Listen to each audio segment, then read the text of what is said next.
العالمین والعاقبۃ للمتقین والصلاۃ والسلام علی سید الانبیاء والمرسلین اما بعد۔ بات چل رہی تھی سفر کی، مسافر نماز قصر کر سکتا ہے۔ مسافر جب تک شہر کی حد سے باہر نہیں نکلتا پوری نماز پڑھے گا۔ شہر کی حدود میں وقت ہو چکا ہے۔ عبداللہ چودھری صاحب جا رہے ہیں، پھر آپ رہ جاؤ گے۔ مسافر جو ہے اسی طرح واپسی پر بھی جب تک مسافر شہر کی حدود میں داخل نہیں ہوتا قصر کرے گا۔ دلیل سیدنا علی رضی اللہ تعالی عنہ کوفہ سے نکل کر قصر شروع کر دیتے، کوفہ کی حدود سے نکل جاتے، جبکہ ابھی کوفہ کے وہ مکانات دیکھ رہے ہوتے۔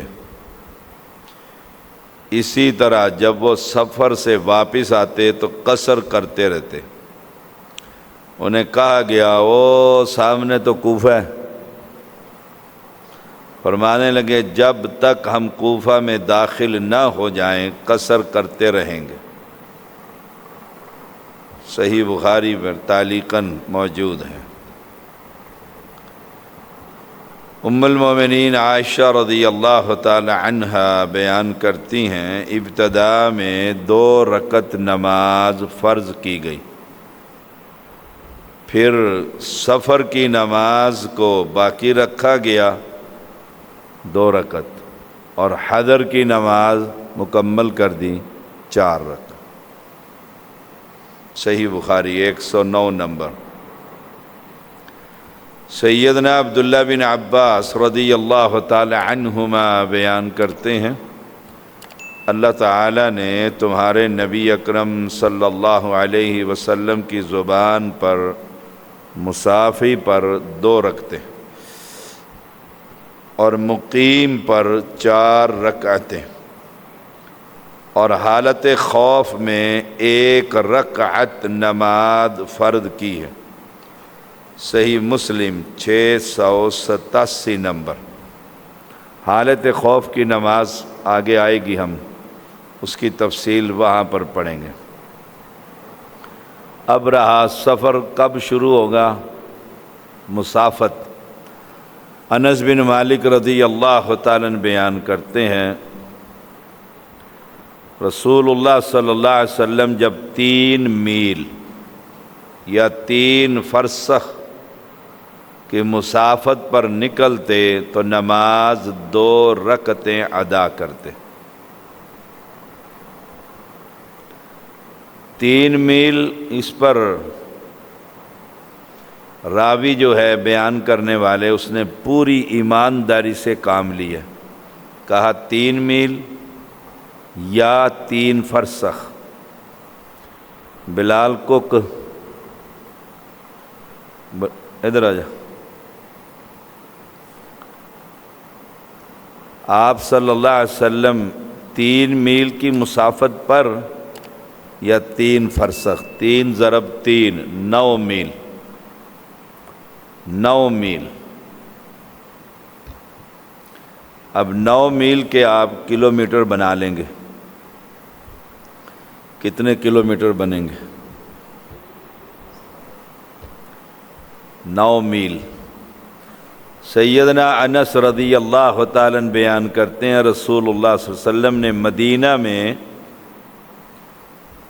ظہر کی نماز 4 رکعتیں پڑھیں اور ذوالحلیفہ میں عصر کی نماز 2 رکعتیں پڑھیں۔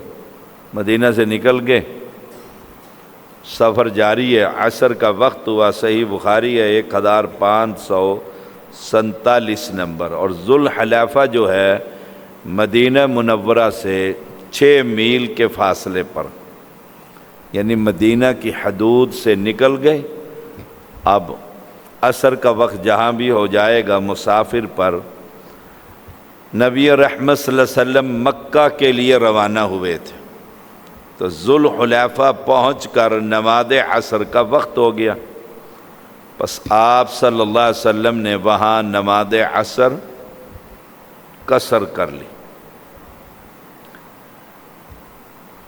سیدنا یعلا بن امیہ بیان کرتے ہیں، میں نے سیدنا عمر رضی اللہ تعالیٰ عنہ سے پوچھا، اللہ تعالیٰ تو فرماتا ہے اذا ضربتم فی الارض فلیس علیکم جناح ان تقصروا من الصلاۃ ان خفتم ان یفتنکم الذین کفروا، جب تم سفر میں ہو اور اگر تمہیں کفار سے خوف ہو تو نماز قصر کر لو، تم پر گناہ نہیں۔ آج ہم امن میں قصر کیوں کریں؟ اس آیت کریمہ میں سورۃ نساء کی 101 نمبر میں ان یفتنکم الذین کفروا، اب تو امن ہے۔ سیدنا عمر رضی اللہ تعالی نے فرمایا مجھے بھی یہی تعجب ہوا جیسے تمہیں تعجب ہوا۔ میں نے رسول اللہ صلی اللہ علیہ وسلم سے پوچھا، آپ صلی اللہ علیہ وسلم نے فرمایا اللہ کا احسان ہے، اسے قبول کر لو، یہ اللہ کا احسان ہے، سفر ہی ہوتا ہے۔ امن کی حالت میں قصر کی اجازت دینا یہ اللہ تعالیٰ کا احسان ہے۔ صحیح مسلم 686، سیدنا حارثہ بن وہب رضی اللہ تعالیٰ عنہ بیان کرتے ہیں نبی کریم صلی اللہ علیہ وسلم نے ہمیں منا میں قصر نماز پڑھائی، حالانکہ ہم تعداد میں بھی زیادہ اور حالت امن میں بھی تھے، لیکن نماز قصر پڑھی۔ صحیح بخاری 1656۔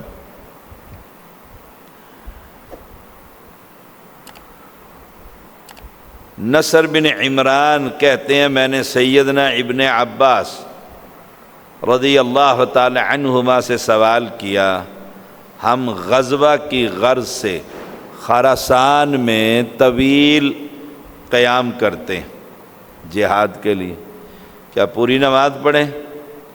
آپ نے فرمایا 2 رکعتیں پڑھو، 2 رکعتیں پڑھو، میدان جہاد ہے، 2 رکعتیں ادا کرو، خواہ تمہیں 10 سال قیام کرنا پڑے۔ تردد ہے، صبح نکل جائیں گے واپس، برف باری ہو گئی، صبح تو نہیں جا سکے،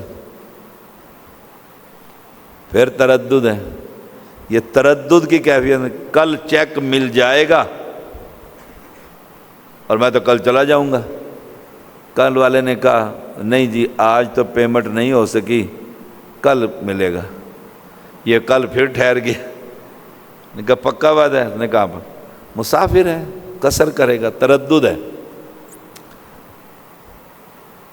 اور اگر 19 دن تک ٹھہرنے کا ارادہ ہو تو نماز میں قصر کرو، یہ ابن عباس رضی اللہ تعالی عنہما کا قول ہے۔ اور اگر 19 دن سے زیادہ ٹھہرنے کا ارادہ ہو تو پھر نماز پوری پڑھو۔ سیدنا ابن عباس بیان کرتے ہیں رسول اللہ صلی اللہ علیہ وسلم نے ایک سفر کیا، پھر آپ 19 دن ٹھہرے اور 2 رکعتیں نماز پڑھتے رہے۔ ابن عباس رضی اللہ تعالیٰ عنہما نے فرمایا اگر ہم کسی منزل میں 19 دن ٹھہرتے ہیں تو 2 رکعتیں پڑھتے ہیں، اور جب 19 دن سے زیادہ ٹھہرتے ہیں تو 4 رکعات پڑھتے ہیں پوری نماز۔ بخاری 1080۔ تو یہ ہے سفر کی احادیث مبارکہ۔ اہل علم کبار علماء جو ہیں وہ فرماتے ہیں کہ 3 دن سے زیادہ اگر سفر ہو تو پھر پوری نماز پڑھنی چاہیے۔ اس میں بھی وہ حدیث لے کر آئے ہیں، آپ صلی اللہ علیہ وسلم نے مکہ میں فرمایا 3 دن سے زیادہ کوئی مسافر یہاں نہ ٹھہرے، چلے جاؤ یہاں سے، مسافر کے لیے 3 دن ٹھہرنا۔ تو کچھ اہل علم 3 دن کے قائل ہیں اور ابن عباس 19 دن کے قائل ہیں۔ سیدنا مالک بن حویرث رضی اللہ تعالیٰ عنہ کہتے ہیں 2 آدمی آپ کی خدمت میں حاضر ہوئے جو سفر پر جا رہے تھے، تو آپ صلی اللہ علیہ وسلم نے فرمایا جب تم سفر پر جاؤ اور نماز کا وقت ہو جائے تو اذان اور اقامت کہو، پھر تم میں جو بڑا ہو وہ امامت کرائے۔ اب کیونکہ مسجدیں ہیں، باقاعدہ سفر میں پورا نظام ہے، تو اب کسی کی مسجد میں جا کر اذان نہیں دینی کیونکہ پھر فتنے کا خطرہ ہوگا۔ اپنی اہل توحید کی مسجد ہے اس کے پیچھے نماز پڑھ لو، اور اگر مجہول شخص ہے تو اپنی جماعت سے اپنی نماز پڑھو۔ ایک مرتبہ چودھری صاحب تھے موٹر وے پہ نماز پڑھ رہے تھے، میں ان کے ساتھ جا کے کھڑا ہو گیا، اس وقت ان کی داڑھی بھی نہیں تھی، اللہ اکبر، یہی میرے امام تھے، میں ان کا مقتدی بن گیا۔ نماز تھی، نماز پڑھائی انہوں نے، پھر مجھے میں نے دیکھا اہل حدیث، اور پھر بھی ہماری مسجد کے اہل حدیث تو بڑے پکے اہل حدیث، اہل توحید کے پیچھے نماز، بے شک وہ داڑھی مڑے کیوں نہ، لمبی داڑھی والا قبر پرست ہے، نماز بیکار ہے، یاد رکھنا، یہ مسئلہ میں بہت سمجھاتا ہوں۔ کسی صوفی کے پیچھے کھڑے ہو جاؤ گے نا، گونگلو کے پیچھے ساری نماز برباد ہو جائے گی۔ صلی اللہ علیہ النبی۔